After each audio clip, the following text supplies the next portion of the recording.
Depuis la fin de la dernière ère glaciaire jusqu'à nos jours, la baie des Sept-Îles a abrité des peuples nomades, des pêcheurs téméraires et des gens d'affaires ambitieux. Elle a vu des maisons se dresser modestement sur ses rivages, puis des villages, des villes et la métropole de toute une région du Québec. Elle a vu des industries prendre leur essor, des quais se construire et un petit havre de village se transformer lentement en l'un des plus grands ports océaniques d'Amérique du Nord. Voici la brève histoire portuaire de Sept-Îles.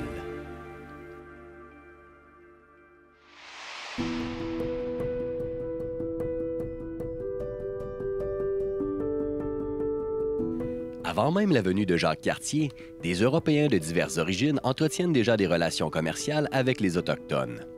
Il s'agit alors d'une activité secondaire, puisque c'est d'abord la pêche qui attire ses visiteurs. Si à cette époque on ne rapporte que quelques pelleteries par voyage, l'organisation de missions de traite dans le Saint-Laurent s'intensifie après la fondation de la Nouvelle-France.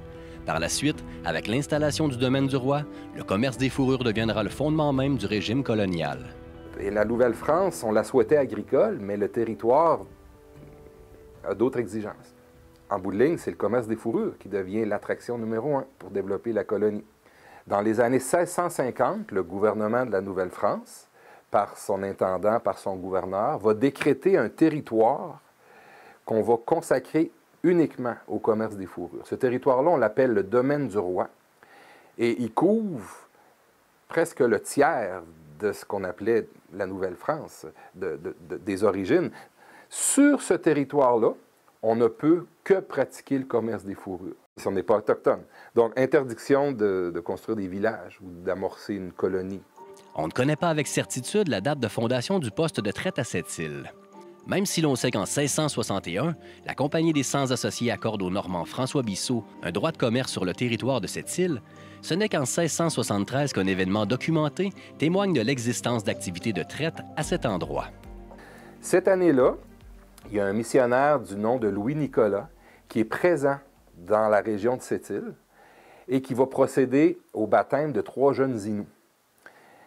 Donc, tout ça apparaît dans sa correspondance. Les Jésuites devaient fournir de façon détaillée à leurs supérieurs en France le détail de leurs activités.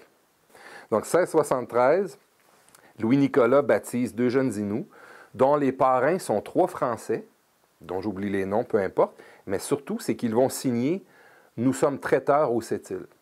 Donc, être traiteur, c'est participer à la traite. Donc, on sait qu'au moins depuis 1673, il y a la traite qui se passe à Sept-Îles. Est-ce que ça signifie qu'il y avait déjà un poste de traite? Peut-être. Ou pas. Mais la traite est bien installée. Des fouilles archéologiques menées dans les années 1960 ont révélé que ce poste de traite se situait dans une anse de la baie des Sept-Îles, près de l'embouchure de la rivière du Poste, un endroit à l'abri des vents qui offre un havre idéal pour des petites embarcations.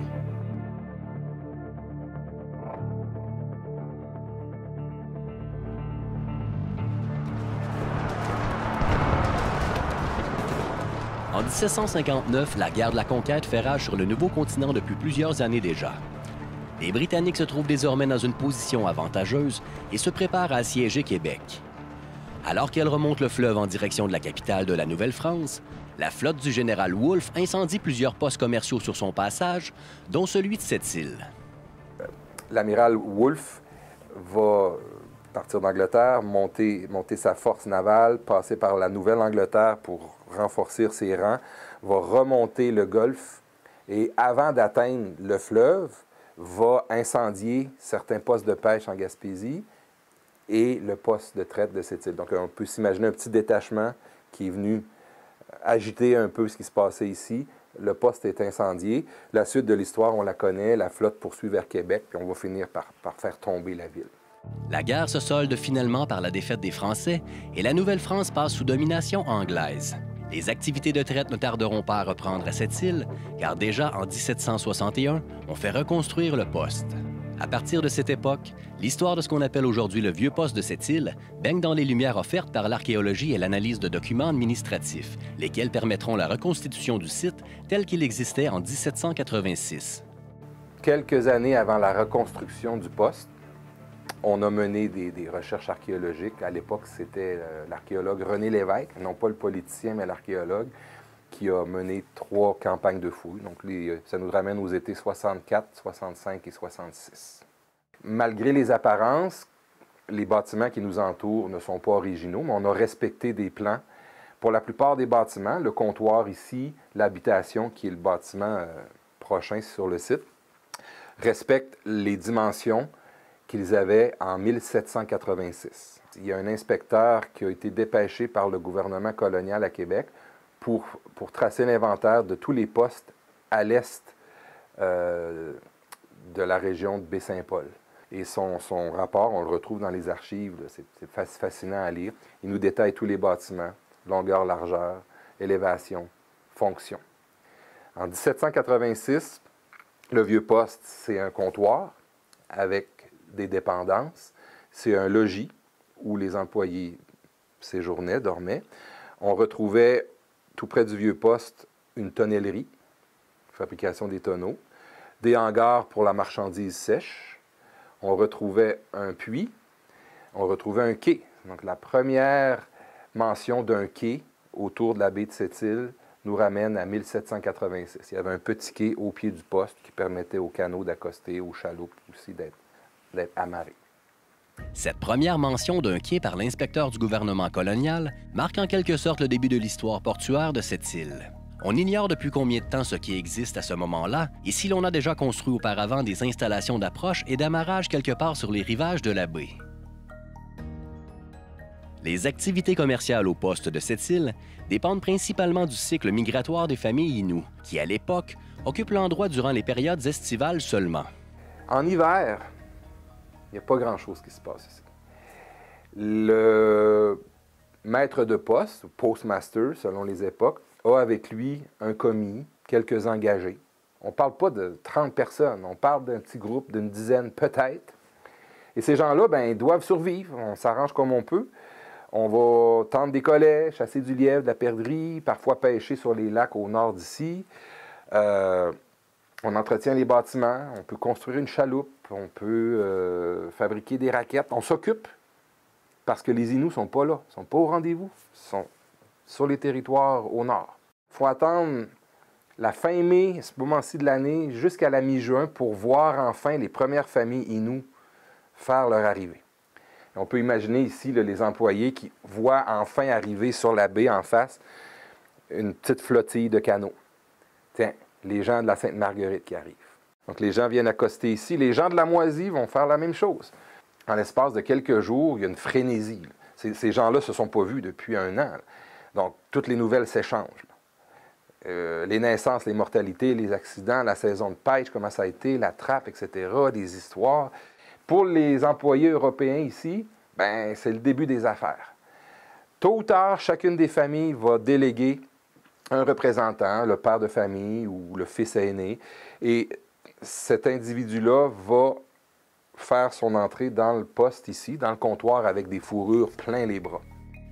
En échange des fourrures qu'ils apportent, les Inuits obtiennent des tissus, des outils, des perles de verre et surtout des objets utilitaires en métal. Dès les débuts du commerce des fourrures, la catégorie d'objets recherchés par les Autochtones, ce sont les objets en métal. On ne maîtrise pas la métallurgie. Quand les Inuits voient arriver dans des étalages comme celui-ci, des haches, des couteaux, des têtes de harpon, des racloirs, des perçoirs, des herminettes en métal, des marmites, c'est le début de quelque chose de nouveau. C'est une révolution technologique. Il n'y a pas d'autre mot. Une fois les transactions finalisées par les Inuits, le personnel du poste de traite commence à emballer les fourrures en vue de les expédier vers l'Europe, où elles seront transformées. Pour les travailleurs ici, l'automne, c'est le moment d'emballer les fourrures dans ces ballots-là que vous voyez un peu partout, donc des ballots de fourrure. On va les charger sur des bateaux de la compagnie qui font leur apparition quelque part en septembre, octobre plutôt. On arrête à tous les postes, on se fait charger de marchandises précieuses et on traverse vers l'Angleterre. Le transport de ces précieuses pelleteries vers le vieux continent ne se fait pas sans heurts. Sous le régime français, l'archipel des Sept-Îles a été le théâtre de l'une des plus grandes tragédies maritimes connues dans la région.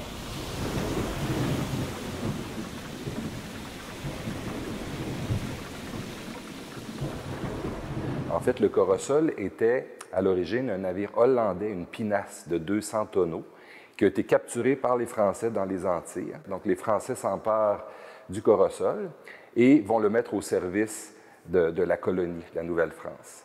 À l'automne 1693, le bateau quitte Québec avec à son bord des fourrures surtout, qui étaient à la base de l'économie de la colonie. Et puis, en route vers la France, le bateau est surpris par une tempête et il va être poussé contre le rivage de l'île Corosol, en fait, entre Corosol et Manoin. Il y a très peu de survivants. On mentionne le pilote, quelques matelots, qui vont trouver refuge au seul endroit où ils pouvaient être accueillis à cette époque-là, c'est-à-dire au poste de traite voisin, dans la baie de Sept-Îles. En août arrivent les missionnaires qui marquent le départ imminent des Inuits vers les terres du Nord et le retour à une période d'accalmie au poste de traite. Donc, les missionnaires, à l'époque du vieux poste, apparaissent quelques jours au mois d'août. Souvent, c'est la compagnie de la baie d'Hudson qui leur donne, en bon français, un lift sur leur voilier. Et c'est pas désintéressé. On sait que quand le missionnaire fait son apparition à un poste X, les Inuits vont venir le rencontrer, donc occasion de commercer.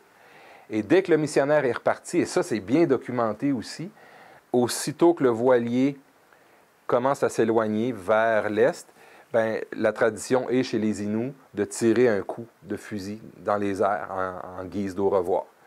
Et là, dès le lendemain, il y a des familles qui sont reparties.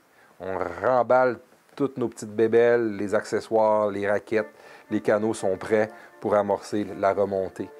Occupé de façon irrégulière par une vingtaine de gérants sur une période d'environ 160 ans, le site du vieux poste est abandonné au début de la décennie 1840. C'est la puissante compagnie de la baie d'Hudson qui en est alors propriétaire.